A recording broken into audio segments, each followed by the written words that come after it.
yana kutuwezesha kuwepo hapa tena. Tunamshukuru Bwana na tunashangilia ukuu wake ndani ya maisha yetu. Nasema yeye ni Mungu, yeye ni baba yetu na hakuna mwingine kando naye. Ndiye anayetukuzwa katika maisha yetu. Na mshukuru Mungu kwa ajili ya neema yake juu ya maisha yangu. Ni furaha kuu kwa kuwa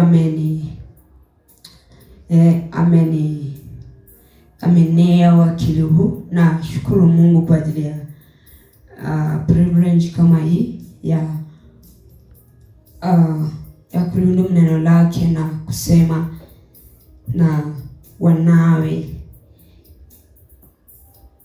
neno lake, kushare habari zake. Na mshukuru Mungu kwa ajili ya privilege kama hii kabisa. Ni maana sana, ni ya kipekee.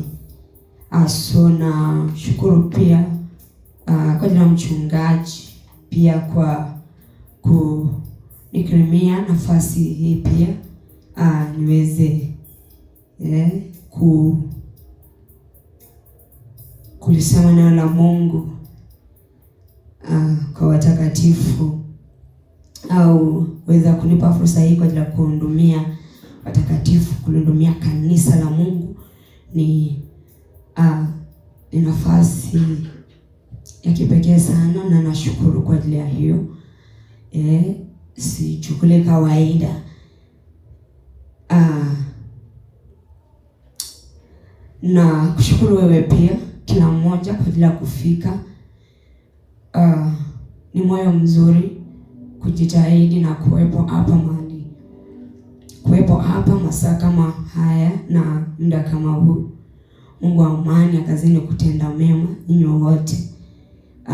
Mungu wetu aliye mwaminifu kazindishe hiyo neema juu ya maisha ya kila mmoja kwa jina la Yesu. Na sisi wote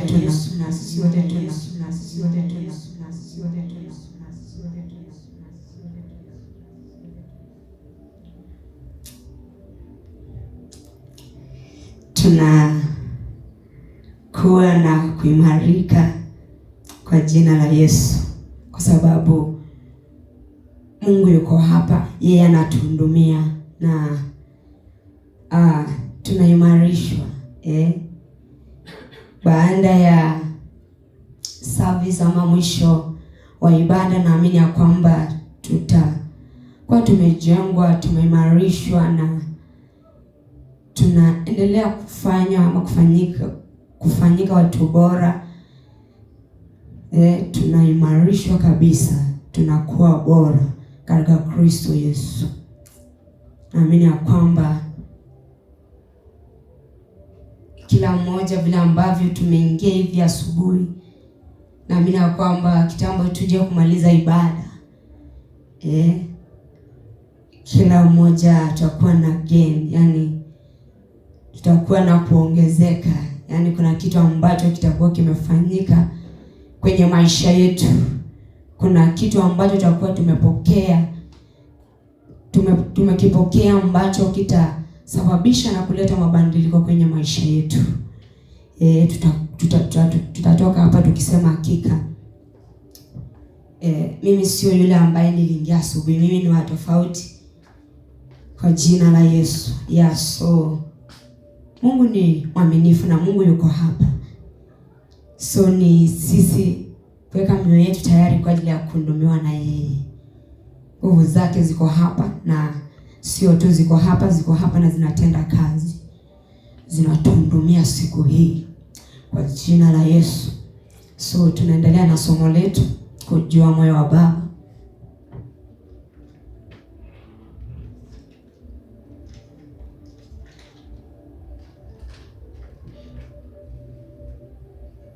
Kujua moyo wa Baba.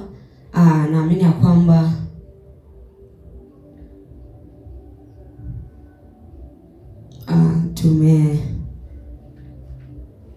siku ambazo tumekuwa tukiangalia tumekuwa tukiweka msingi, na bado tunaendelea tu kuweka msingi, na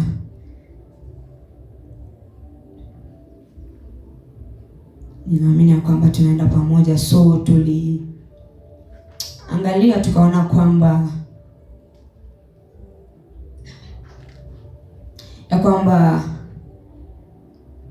Baba yetu ambaye ni Mungu, yani siku zote ametaka sisi tumjue. Ametaka kujulikana kwa watoto wake. Sio baba ambaye yuko tu hivi mahali gizani hivi, hataki kujulikana, hataki kueleweka. Bali baba yetu ambaye ni Mungu wetu, siku zote yeye ametaka kujulikana kwa wanawe. Ametaka watoto wake wamjue. Sisi tumjue, tumfahamu kwa kama inavyopasa. Yani tumfahamu kwa usahihi kabisa, ili kwamba tuweze kumwabudu yeye itupasavyo. Maana tukimjua yeye, yani tutamwabudu yeye kama itupasavyo, kama ipasavyo. Lakini tukikosa kumjua Mungu tunayemwabudu au Mungu tunayemtumikia, tunabaki kwenye tunabaki katika kuyumba, katika mashaka hivi, hatujui tuko wapi. Hatujui huyu Mungu anakaaje, yani aeleweki. So na ibada zetu kwake zinabaki za kuyumba tu, na hazina hatufanyi kama vile ambavyo itupasavyo. Lakini tukikuwa na hiyo kumjua Mungu au kumfahamu Mungu na kumjua yeye alivyo, na mimi tutakuwa kwa position nzuri kabisa ya kuweza kumtumikia yeye.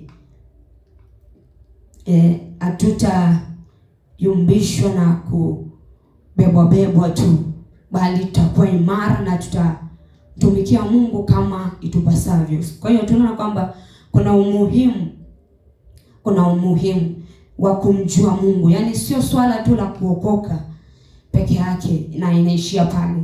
Kuna umuhimu pale ambapo mtu amepokea wokovu au amemwamini Bwana, amezaliwa mara ya pili. Kuna umuhimu wa huyo mtu kumjua, yani kufundishwa na kujua kwa usahihi yule Mungu ambaye amempokea ndani yake. Kumjua Baba yukoje, Mungu ambaye amempokea yukoje, anatakaje, anataka sisi tufanyeje. So tuliangalia tukaona kwamba ufahamu, na wakati ambao tulikuwa tunaongea ufahamu tusema ni ufahamu ambao ni ulio kamili, ufahamu sahihi kumhusu Mungu. Tunaona kwamba ni unaathiri kila sehemu ya maisha yetu. Yani ufahamu kumhusu Mungu unaathiri kila sehemu ya maisha yetu. Kwa hiyo kuna umuhimu mkubwa sana wa kujua na kumfahamu Mungu. So tuliona kwamba ya kwanza tuliangalia tukaona kwamba ufahamu kuhusu Mungu au kujua moyo wa Baba unaathiri mahusiano yetu na yeye. Mahusiano yetu na Mungu yanaathiriwa na ule ufahamu tulio nao kumuelekea au kumuhusu. Je, tunamjuaje huyo Mungu?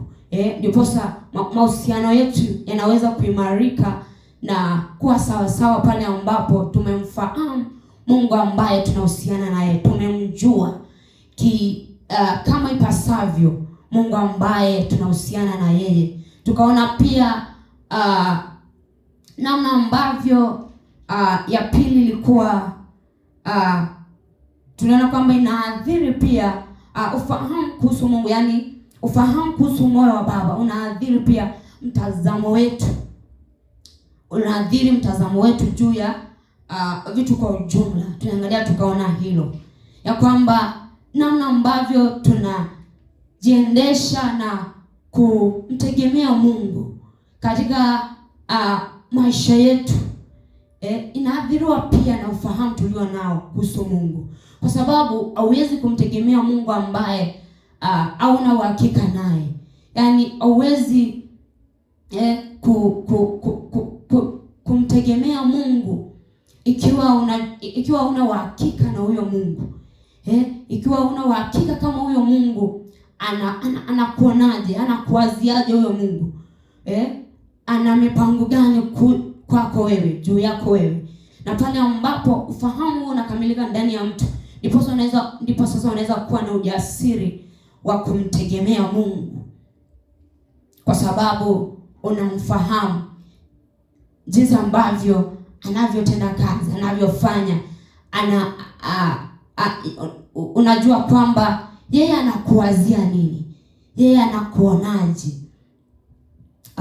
Ingine pia tatu, tuliona kwamba ufahamu kuhusu moyo wa Baba inaathiri pia maombi yetu, maisha yetu ya maombi.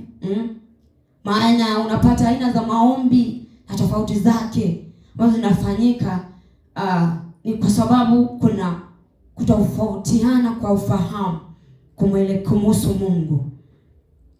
So tuliona ni muhimu, kwa sababu ufahamu unaathiri pia namna sisi tunavyoomba, namna ambavyo tunavyoomba. So inaathiri pia maisha yetu ya maombi. Tunaona pia inaathiri mahusiano yetu na watu wengine. Tunaona pia inaathiri mahusiano yetu na watu wengine.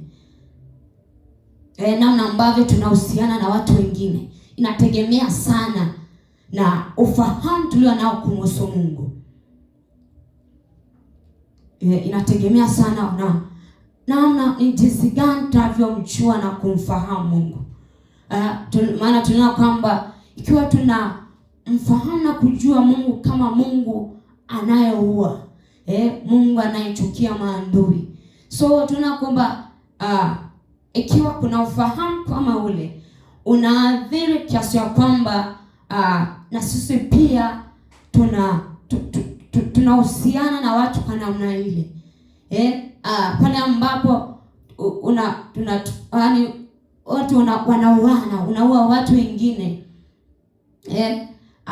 haiwi shida kwa watu, kwa sababu wanajua pia Mungu anafanya vile vile. Haiwi shida kwao, lakini so hivyo naamini kwamba Mungu akijulikana kwa usahihi wake kama vile ambavyo yupo, ninaamini kwamba watu wanaweza kuenenda na kutenda sawa sawa. Wanaweza kuenenda na kutenda sawa sawa pale ambapo kuna ufahamu sahihi kumhusu Mungu, pale ambapo Mungu anaelezewa kwa usahihi. Naamini kwamba inaweza ikaathiri na maisha ya watu pia. Wakimjua Mungu inaathiri maisha yetu kwa ujumla. So tukimalizia, last time tulisema kwamba tafsiri sio sahihi juu ya maandiko imewatengenezea watu wengi picha tofauti za Mungu. Tuliona kwamba tafsiri sio sahihi juu ya maandiko imewatengenezea watu wengi picha tofauti za Mungu. So hizi picha sio kwamba ndivyo Mungu alivyo, bali ni inazalishwa na ile tafsiri sio sahihi juu ya maandiko, pale ambapo Mungu ameelezewa visivyo. So hiyo ndio inaleta hizo picha tofauti. Na sio kwamba Mungu yuko hivyo, bali ni kwa sababu maandiko ambayo tunahitaji kwa ajili ya kumwelezea Mungu alivyo yamesomwa na kuelezewa vibaya. So tunaona kwamba Mungu ametupa Biblia, yani kuna Biblia ni kwa ajili ya kumjua Mungu. Ni hili sisi tuweze kumjua na kumfahamu Mungu. Lakini tunaona kwamba shida ni kwamba Biblia inaweza kusomwa vibaya. Ndio maana katika usomaji wa Biblia kunahitaji umakini mkubwa ili kwamba Biblia iweze kusomwa na kuelezewa katika usahihi wake. Manake mambo ambayo yanatolewa kwenye Biblia na kuelezewa visivyo ndio yamezalisha leo hii mambo yasiyo sahihi pia au maelezo yasiyo sahihi pia kumhusu Mungu. Unaona Mungu anaelezewa kwa namna tofauti. Leo anaweza akaelezewa kama Mungu anayeua, kama Mungu anayeangamiza. Kesho yake akaelezewa kama Mungu mwenye upendo, anayeokoa na mambo kama haya. Lakini tunajiuliza kwamba kwani mbona huyu Mungu akuwe na hizi sura zote mpaka kule ambapo inabaki kwamba Mungu haeleweki. Yeye leo ni Mungu mzuri, kesho nyingine tena anaweza akashirikiana na mambo ya giza pia, au anaelezewa kama Mungu anayefanya kama vile shetani anavyofanya. Lakini tunapata kwamba sio kwamba Mungu yuko hivyo. Vile Mungu alivyo sio kwamba Mungu yuko hivyo. Ni kwa sababu anaonekana hivyo kwa sababu kuna mafundisho ambayo yamemwelezea Mungu visivyo. Kuna mafundisho ambayo yamefundishwa na Mungu akaelezewa visivyo. Ndio maana Mungu anaonekana hivyo. So kwa watu wengi Mungu anabaki asieleweka. Lakini sio kwamba Mungu alitaka iwe hivyo. Sio kwamba Mungu alitaka abaki asieleweka kwa wanawe. Mungu siku zote ametaka wanawe wamwelewe, watoto wake wamjue. So pale ambapo Mungu ameelezewa visivyo sahihi, amebandikwa picha tofauti ya kwamba pale ambapo kuna huwezi kuelewa utendaji wa Mungu na utendaji wa shetani ni upi. Lakini tunajua kwamba hao watu hawawezi fanya kazi moja. Mpaka kila mtu akae mahali pake. Mpaka kila mtu akae mahali pake. Ndio maana Yesu katika mwili akasema kwamba shetani kazi yake ni kuiba, kuharibu na kuua. So kama hiyo ndio kazi ya shetani, inakuwaje leo tena tunamuhusisha Mungu na kazi za shetani? Unapata kwamba kuna mafundisho kama hayo. Unafundisha na Mungu na kumwelezea Mungu kama Mungu anayetenda sawa na ibilisi. So tutamuita Mungu anakaaje huyu jamani? Lakini ukweli ni kwamba sio kwamba Mungu yuko hivyo. Mungu kivyake alivyo sio kwamba yuko hivyo. Kinachosababisha aonekane hivyo ni kwa sababu kuna mafundisho yasiyo sahihi ambayo yamefundishwa. Kuna taarifa zisizo sahihi kumhusu Mungu ambazo zimetolewa. So kwa hiyo hiyo inatuleta mahali pa kurudi na kufikiria. Tujiulize, mbona iwe hivyo? Kwa hiyo tunaweza tukarudi na kuweka umakini wetu katika neno la Mungu mpaka tupate picha kamili ya Mungu ni ipi. Hatuwezi kukimbia tu na picha mbalimbali ama mitazamo tofauti ambayo imetolewa na mafundisho mapotovu na tukambandika Mungu. Inabaki ni confusion kwetu sisi ambao tunamwabudu au kumtumikia Mungu. Na ndio maana tunabaki ama wana wa Mungu wanabaki katika kuchanganyikiwa. Inakuwa kwamba hata kwenye maisha yetu binafsi unapata wana wa Mungu ambao Mungu yuko ndani yao. Mungu mzima anakaa ndani yao.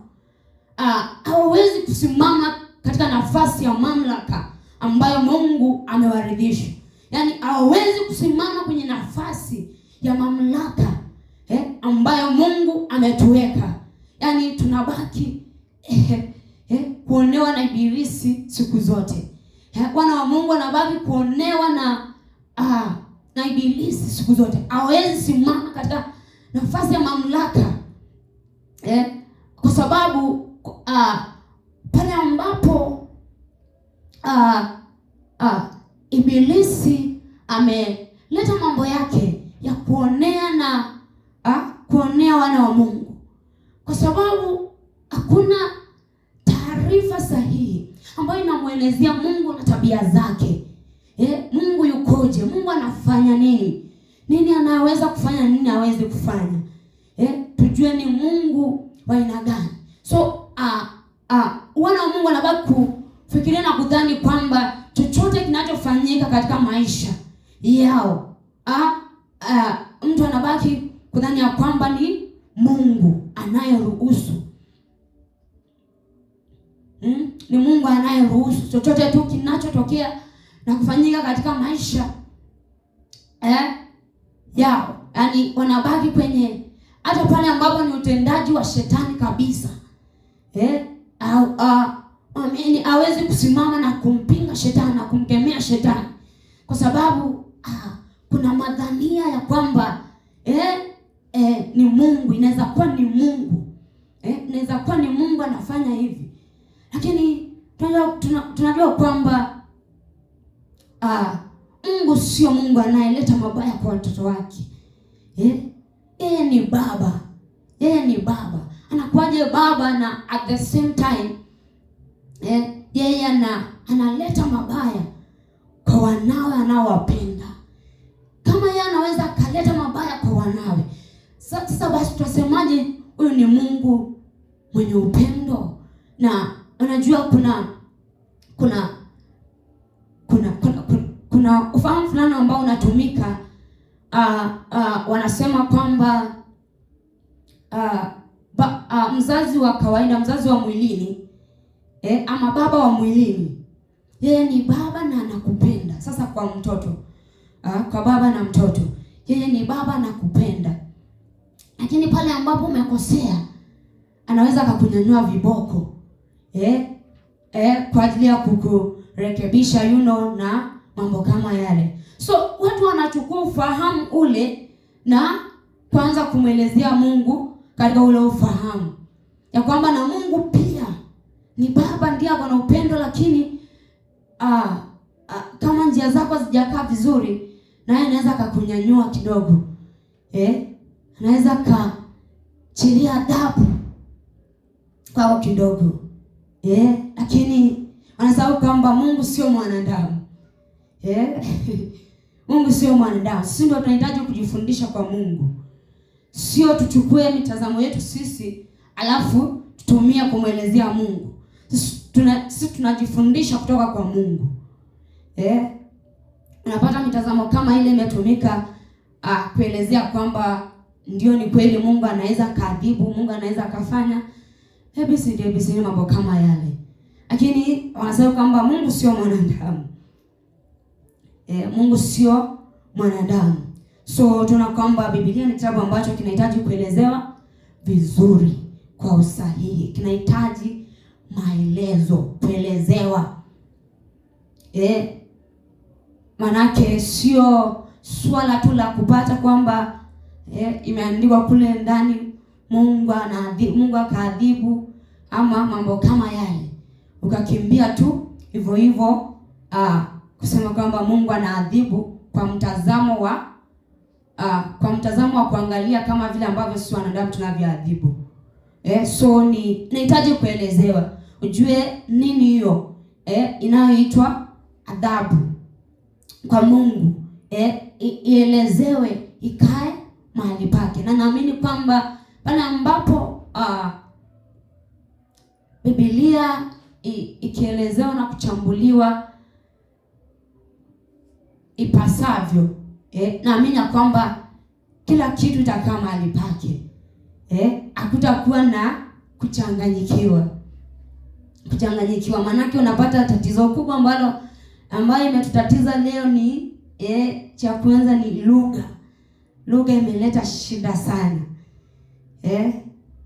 Kiswahili na Kizungu ambazo zimeandika Biblia ya leo, unapata hiyo lugha imeleta shida sana. Lakini wanasahau kwamba Biblia, haya maneno wakati ambapo inaandikwa, haikuandikwa kwa Kizungu na Kiswahili. Kuna lugha ambayo ilitumika kuandika. Biblia, na kuna watu maalum ambao walikuwa wanaandikiwa. Kuna watu ambao walikuwa wanaandikiwa. So alafu na ni miaka mingi ambayo imepita. Ni miaka mingi ambayo imepita, mingi sana. Yaani mingi sana. So unapata pale ambapo, kwa sababu kuna mabadiliko ya lugha na mambo kama haya. Na pia lugha ambayo ilitumika kuandika Biblia sio lugha hii yetu leo. So watu wanakosa hiyo patience. Anataka ile lugha ambayo imeandika leo akimbie nayo. Yaani watu wanakosa hiyo patience. Yaani mtu hataki kusikia ukimwambia hiyo mambo ya Kiebrania na Kigiriki. Anataka kimbie na yenye iko. Ati unapata kuna hatari yake. Pale ambapo unakimbia na lugha ya leo, Kizungu cha sasa na Kiswahili, unapata tukikimbia hivyo kutakuwa na mess. Kutakuwa na mess kubwa. So mpaka kukuwa na hiyo patient ya kuangalia Biblia kwa utaratibu, kwa makini. Tukiangalia kwa makini, naamini ya kwamba kila kitu kitakaa mahali pake. Hizi lugha ambazo zinatutatiza leo na kuleta shida kubwa sana. Na kuleta shida kubwa sana. Naamini hizo issues zitakuwa settled. Sababu mtu anataka akipata tu imeandikwa hasira ya Bwana ikawaka nini Mungu akaua maadui sijui nini. Yaani hiyo tu peke yake anakuza, si unaona imeandikwa hii ni nini, si imeandikwa.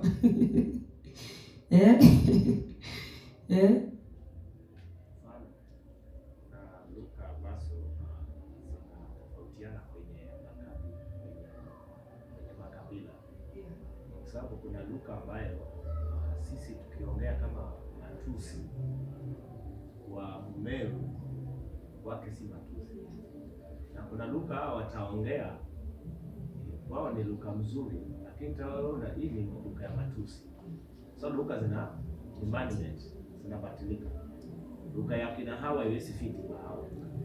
Wewe je, unasema ni kizuri, hao wanasema wewe unaongea vitu vibaya. So iko hivyo. So inatuhitaji kuwa patient. Kuwa patient na kujifundisha kwa utaratibu na kwa umakini. Tujue hiyo lugha ambayo tumeandikiwa nayo kwa Kizungu chetu na Kiswahili. Wale ambao waliandikiwa,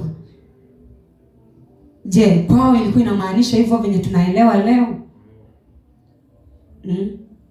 Maanake unapata hiyo imeleta shida kubwa sana. Lakini Mungu ni mwaminifu, anatusaidia.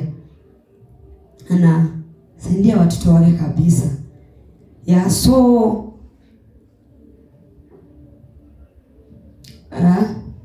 tumeona kwamba kuna mafundisho ambayo yanamuelezea Mungu kama Mungu mkatili. Lakini ukweli ni kwamba sio kwamba Mungu yuko vile. Sio kwamba Mungu yuko vile. Kwa sababu tu kuna mafundisho ambayo yametolewa na kumwelezea Mungu hivyo. Lakini ukweli ni kwamba sio kwamba Mungu yuko vile. So inatugharimu sisi kuwa na patience na kuangalia kutokea kwa hilo neno la Mungu, tumjue Mungu alivyo. Je, namna ambavyo anaelezewa kama Mungu mkatili, kama Mungu yani unapata watu wamechukua hisia za wanadamu wanampandikiza Mungu. Wanamwekea Mungu. Wanasema na Mungu hivyo ndivyo alivyo. Wanasahau kwamba Mungu sio mwanadamu. Wanasahau kwamba Mungu sio mwanadamu. atembee na hisia kama wewe, abadilishwe na majira kama wewe, ati kwamba akae kwenye mkawa kama vile anangoja tu umkosee tu hivi kidogo alafu akulipue. Anasema Mungu ni Mungu. Mungu sio mwanadamu. Ikiwa wewe mwanadamu unaweza ukafanya hivyo, kwa sababu wewe ni mwanadamu. Lakini usimwelezee Mungu kwa huo ufahamu wako na kumweka Mungu katika hisia za wanadamu. Na kwamba Mungu ana yani ako vile anakutegea tu hivi. Umkosee tu hivi. Alafu yani kama vile mtu ameshikilia tu hivi mshale. Anangojea mahali. Anangojea tu hivi ukosee akulipue. Mambo kama haya yamefundishwa na mengine yamefundishwa kwa muda mrefu na kwa muda mrefu, na kwamba yamefundishwa kwa muda mrefu na yanafundishwa hivyo haina maana kwamba ni ukweli. Haina maana kwamba hivyo ndivyo Mungu alivyo. Na kweli kwamba haya mambo yamefundishwa kwa muda mrefu haina maana ni ukweli. Haina maana ni ukweli. Maana kunapata kuna watu ambao wanastiki kwa haya mambo ama kwa hayo mafundisho namna kama hiyo ati kwa sababu ndio yamefundishwa kwa muda mrefu. Ni mafundisho kama hayo ya kutubu na kufanya mambo kama haya, wao wanajua kutubu ni kulia na kugagaa na mambo kama haya. So kwa sababu haya mambo yamefundishwa kwa muda mrefu, yani inaonekana kwa kwenye fahamu za watu nikana kwamba huo ndio ukweli. Haina maana huo ndio ukweli. Nasema kwamba licha ya kuwa yamefundishwa kwa yani mafundisho yasiyo sahihi kumhusu Mungu yamefundishwa kwa muda mrefu, haina maana ya kwamba huo ndio ukweli. Unajua kwamba Mungu katika neno lake tunaweza tukamuelewa vizuri na tukamjua Mungu alivyo. Tukamjua Mungu alivyo.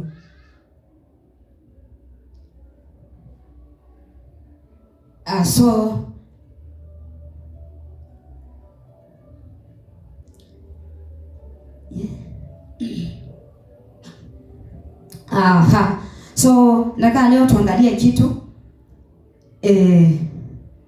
tuendelee kujenga mada yetu.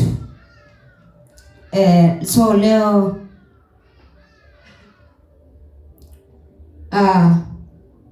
kuna kakipengele ambako tutakuwa tunaangalia kuhusu ambayo inasema kwa Mungu asiyejulikana.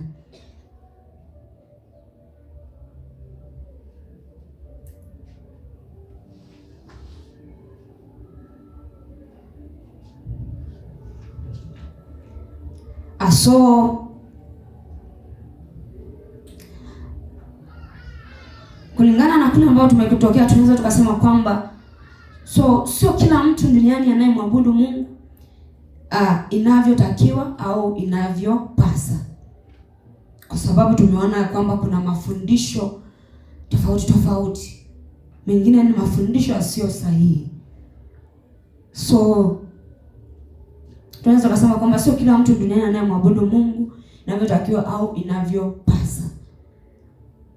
So tunaona kwamba ili maana tumeona kuna mafundisho ambayo sio sahihi yapo. Kwa hiyo kila ambacho kinatusaidia kujua mtu anamwabudu Mungu ipasavyo. Yaani kila ambacho kitatusaidia kujua kwamba watu waamini au wana Mungu wanamwabudu Mungu ipasavyo ni ufahamu walio nao kumhusu Mungu. Ule ufahamu sahihi kumhusu Mungu. lakini sio kuchukulia tu na kujumlisha ya kwamba watu wote wanaomtaja au kumwita Mungu ya kwamba wanamwabudu Mungu ipasavyo au inavyotakiwa.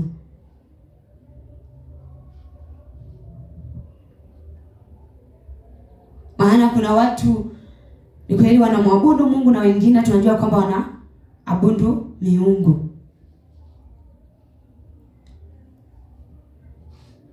So tumesema kwamba kinachotusaidia kujua kwamba watu wanamwabudu Mungu ipasavyo, inavyopasa au inavyotakiwa, ni watu walio na taarifa sahihi kumhusu Mungu, au watu ambao wamefundishwa mafundisho ambayo ni sahihi kumhusu Mungu. Sio kujumulisha tu na kudhania kwamba mahali pote ambapo bora Mungu anatajwa, bora Mungu anatajwa, nasema bora Mungu anatajwa. Wengine wanasema si bora ni Mungu mmoja tu, si bora sisi wote tunamwabudu Mungu mmoja.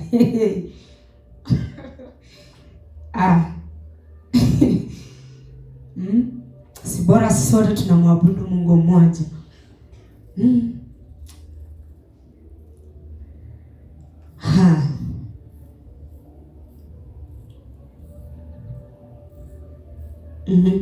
Na napata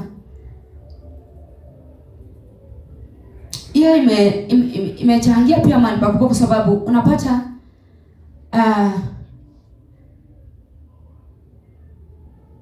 watu wengi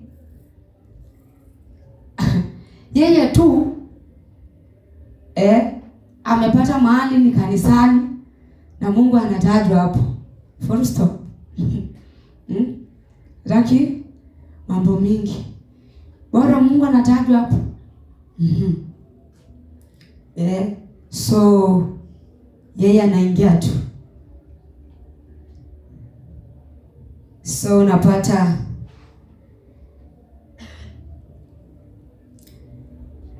iwe Mungu anaelezewa hapo, Mungu wa picha inakaaje, yeye ajali, ako pale, bora Mungu anatajwa hapa. Lakini tumeona kwamba sio Mungu tu kutajwa, Mungu anahitaji kuelezewa kwa usahihi. Mungu anahitaji kuelezewa kwa usahihi, sio tu kumtaja Mungu. Mungu anahitaji kuelezewa, kufundishwa vizuri, tumjue, tumwelewe. Tulifundishwa namna ya kutafuta kanisa la mahali.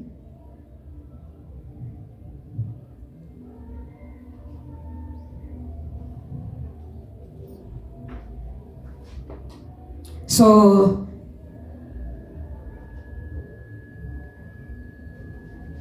also tumesema kwamba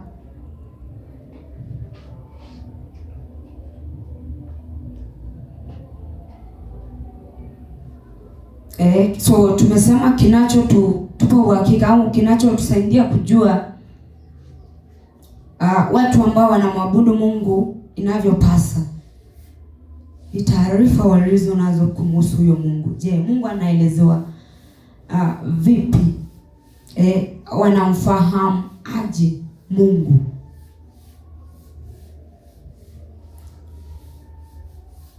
Wanamfahamu vipi Mungu?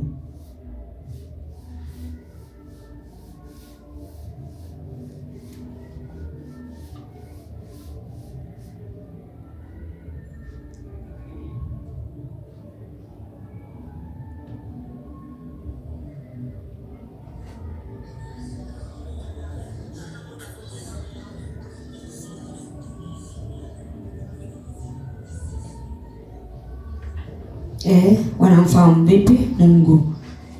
So tumeona kwamba tofauti ya kila ambacho kinaleta utofauti. Utofauti ni taarifa walizo nazo kumhusu juu ya Mungu. So tunapata kwamba Yesu alipokutana na mwanamke Msamaria kisimani, tunapata kwamba kati ya mambo aliyojadili ni kuhusu ibada ya kweli.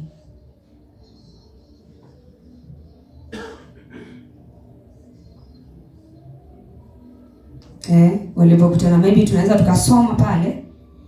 Yes.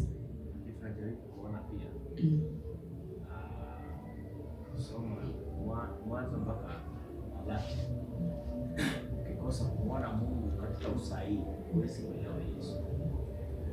So wale ambao walikuwa wanapinga Yesu kwamba siye Mungu, kwa sababu walikosea kuelewa Mwanzo mpaka Malaki. So nataka kumwelewa Yesu, basi muelewe maandiko ya Kale na Kale. Maana wakati mara nyingi watu tunaona kwamba wasipokujua Yesu huwezi kujua Mungu. Unajua watu walimjua Mungu before Yesu. Yes.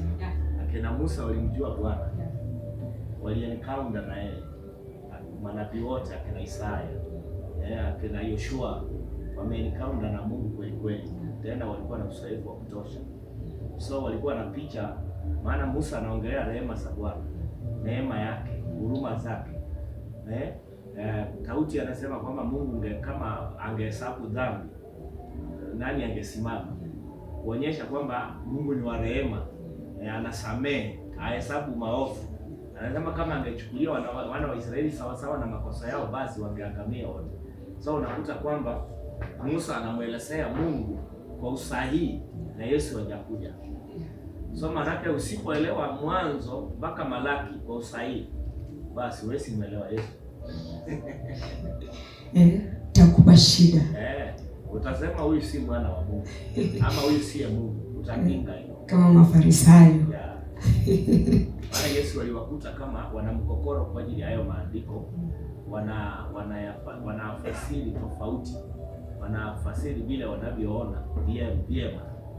Unaona sasa, unaona hawakumuelewa Yesu, hawakumjua. Ni baadhi walianza kumjua juu, wale walikuwa na jua wanajiondoa kwa Mafarisayo.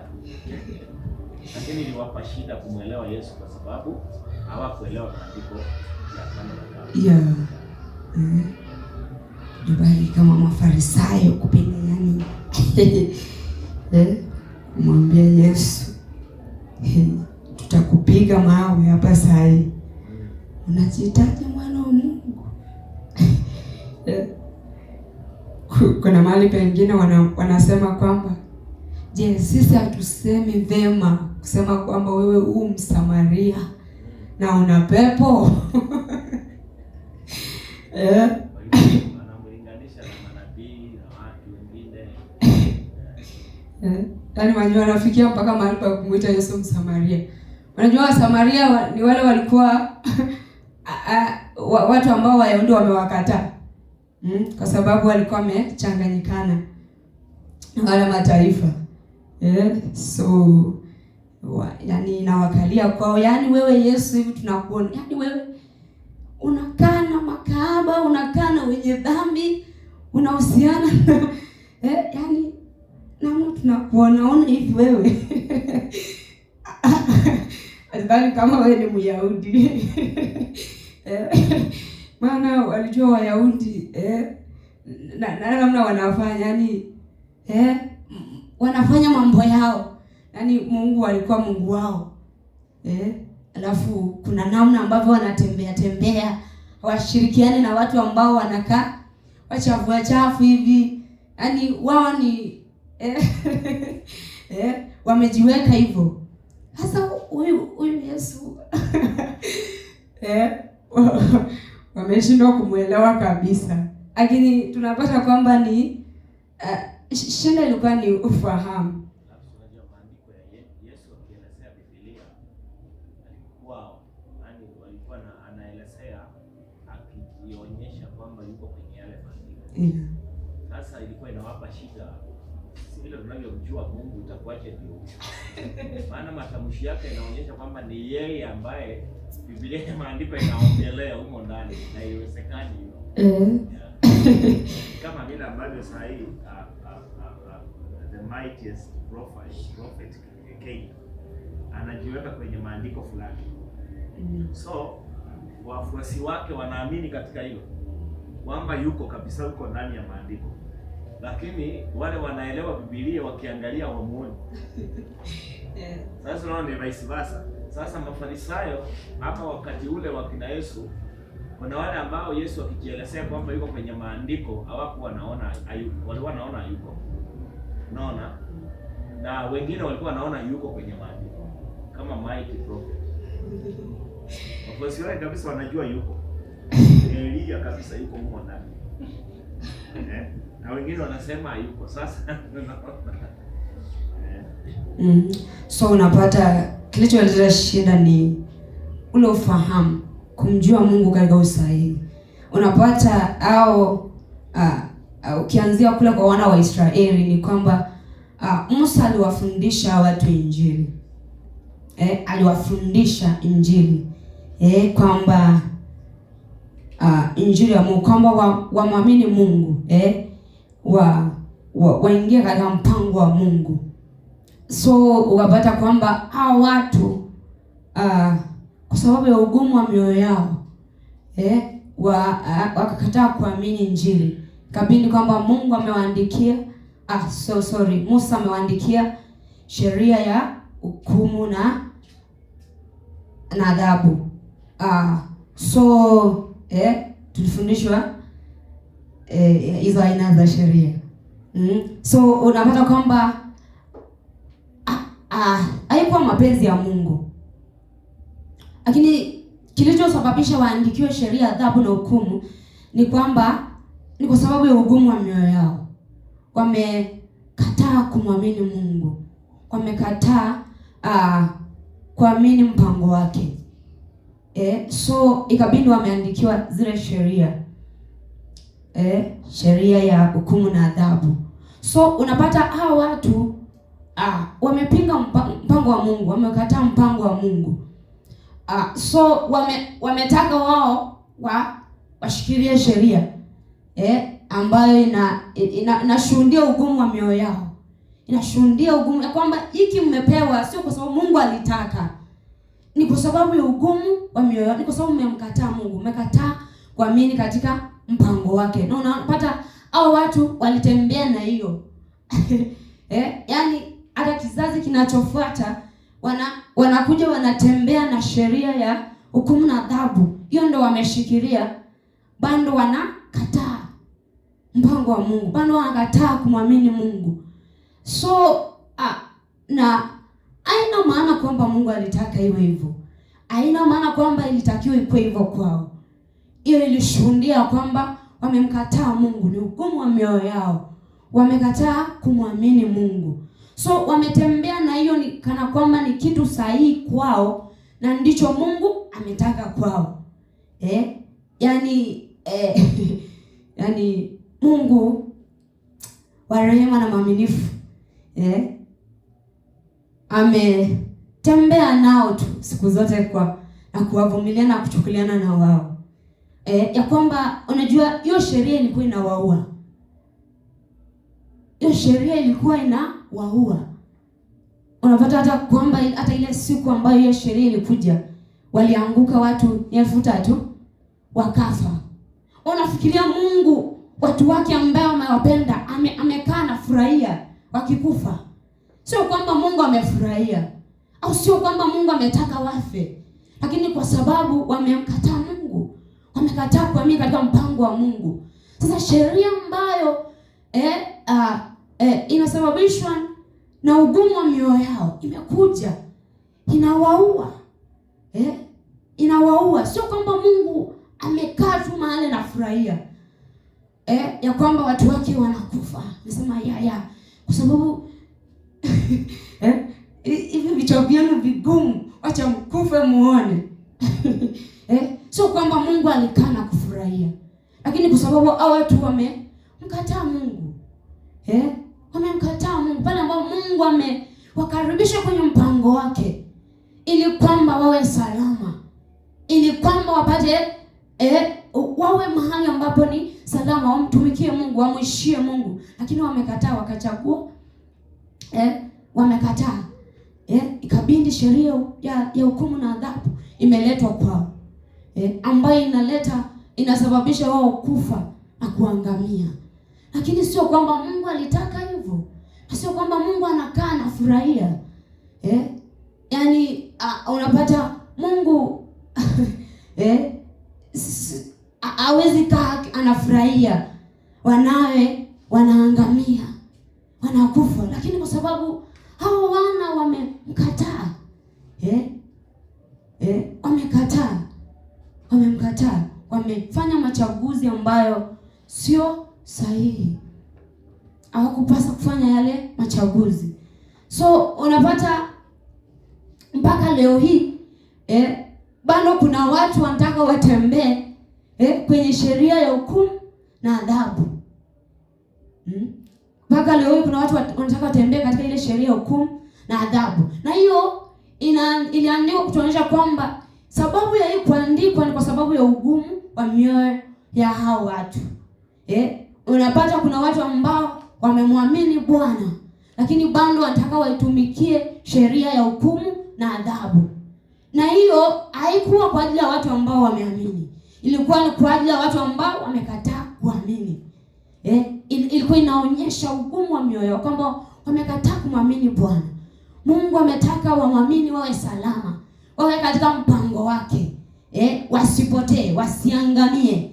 Lakini hao watu kwa sababu ya kukataa kwao kuamini, ikabidi wamepewa sheria ya hukumu na adhabu. So unapata hata leo wapo watu ambao wanataka bado watumikie sheria ya adhabu na hukumu ambayo iko andiko kwa ajili ya wale ambao wameamini, bali ni kwa sababu ya wale ambao wamekataa kuamini, ya kutokuamini. Ndio maana unapata Paulo mara mingi anarekebisha hiyo issue sana. Anaongelea hiyo issue sana. Waja Wayahudi ya kwamba kuna wale ambao walikuwa wamemwamini Kristo, lakini bado wanataka watumikie sheria ile ya adhabu na hukumu. Ya kwamba wamemwamini Kristo ndio, lakini bado wanataka waendelee kutumikia sheria ya hukumu na adhabu ambayo iko andikwa kwa ajili ya wale ambao wameamini. Ilikuwa ni kwa ajili ya wale ambao wamekataa kuamini, kwa ajili ya ugumu wa mioyo yao watu. So hii inakuwa haihusu mtu ambaye yuko katika Kristo Yesu, ambaye ameamini. Na nikiongelea hivi naamini kwamba tunaelewa ya kwamba tulifundishwa kwamba kuhusu hii sheria. So kile ambacho naongelea ni sheria ya hukumu na adhabu. Tulifundishwa kwamba kuna ile sheria ya uhuru. Kuna ile sheria ya uhuru, inaitwa sheria ya kifalme. So kile ambacho naongelea kwamba mwamini aliye katika Kristo hayuko chini yake ni sheria ya hukumu na adhabu. Kwa sababu tangu mwanzo inatuonyesha kwamba hii iliandikwa kwa sababu sio kwamba ilitakiwa kuwepo. Kuna lile neno la Mungu ambalo walikuwa wamefundishwa. Walifaa kuliamini lile, walipokea na kuliamini lile. Wamwishie Mungu. Lakini kwa sababu walikataa mpango wa Mungu, walikataa kumwamini Mungu, kabindi sheria imeandikwa kwao. So sheria ambayo ina adhibu na hukumu, inaua. Bado watu wanataka wana wa Mungu ambao Kristo Mungu amekuja katika mwili ili kwamba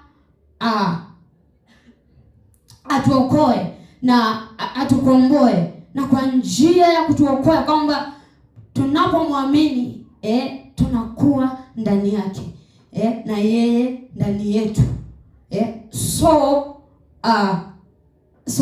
mwana wa Mungu anahitaji kujiangalia ndani ya Kristo.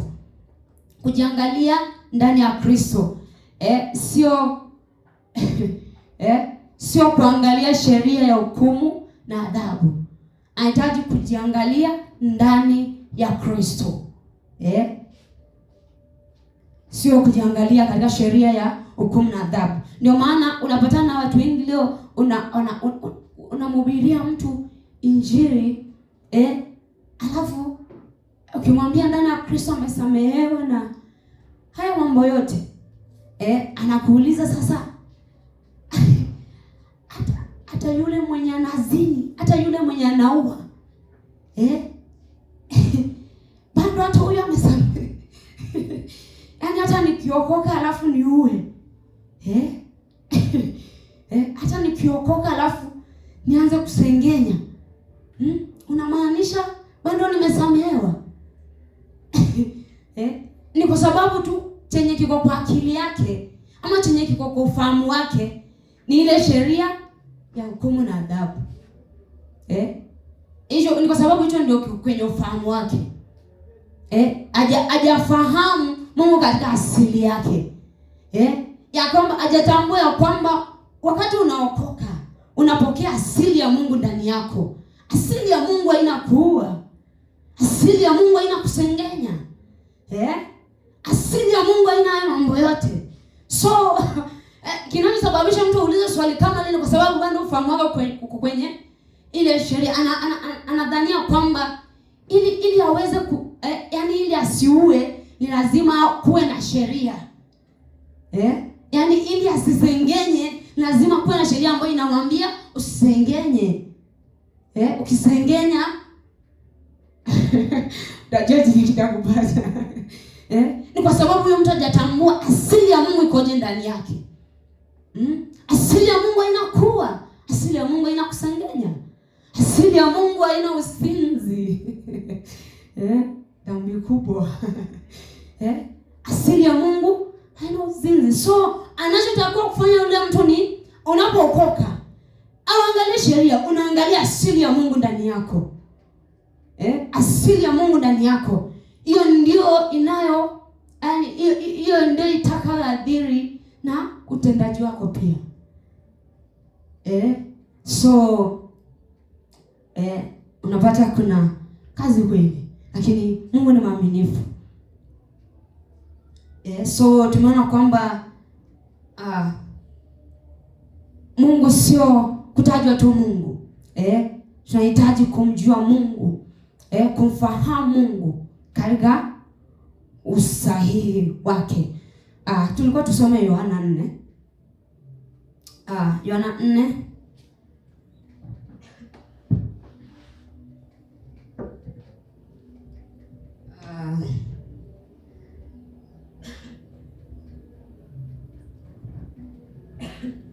tasoma kuanzia mstari wa 20 hadi 24.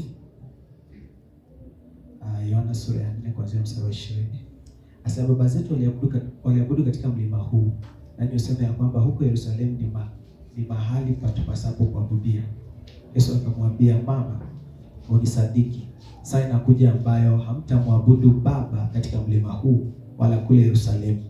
Ninyi mnaabudu msichokijua, sisi tunaabudu tukijuacho, kwa kuwa wokovu watoka kwa Wayahudi.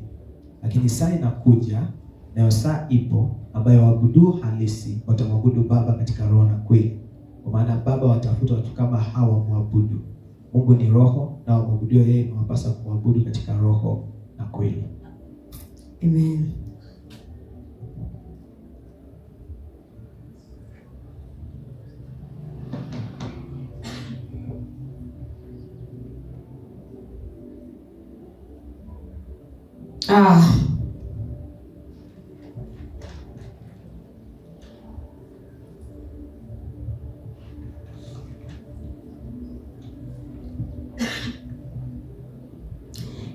Tumeona kwamba Yesu na yule mwanamke Msamaria pale,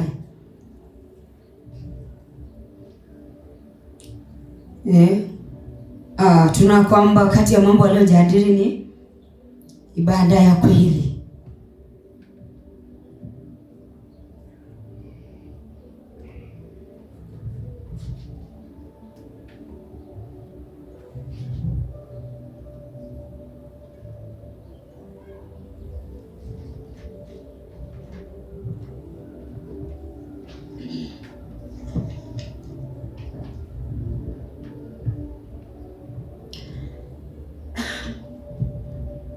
So na mimi sisi wote tumefuatilia Biblia zetu wakati ilikuwa nasoma, tumesoma pamoja.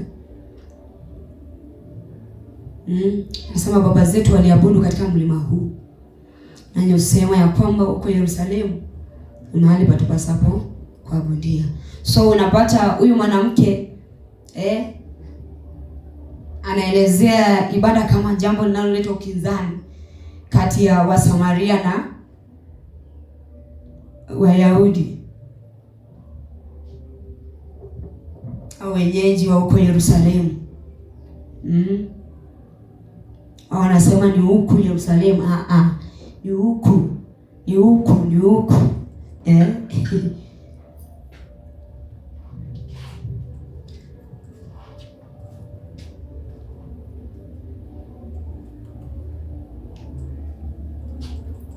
So tunaona kwamba Yesu katika huo mjadala anamwambia kwamba ninyi mnaabudu msichokijua, sisi tunaabudu tukijua, hata kwa kuwa wokovu utoka kwa Wayahudi. 23 anasema lakini saa inakuja, nayo sasa ipo, ambayo waabudu halisi watamwabudu Baba katika roho na kweli, kwa maana Baba watafuta watu kama hao wamwabudu. Mungu ni roho, na wamwabudu yeye imepasa kumwabudu katika roho na kweli. Na Yesu anamwonyesha yule mwanamke kwamba wacha hiyo mambo ya kando na hiyo mambo ya huo ukinzani wa wale waabudu wenye ni wagani wako sahihi, ni wale wa Yerusalemu ama ni sisi wenye tunaabudu katika huo mlima. Lakini Yesu anamwonyesha kwamba anaona kwamba mtu anaweza kuabudu asichokijua. Mtu anaweza kuabudu asichokijua. Kwa sababu huyu mwanamke yeye alikuwa anatafsiri ibada kama jambo la aina fulani ya watu na inafanyika kwa mazingira ya aina fulani ya kijiografia au mahali fulani tu. So kwa mtazamo wake ilikuwa ni wale wanaoabudia mahali fulani ndio wako sahihi, ama wanaoabudia huku kwingine ndio wako sahihi. Je, ni wagani wako sahihi?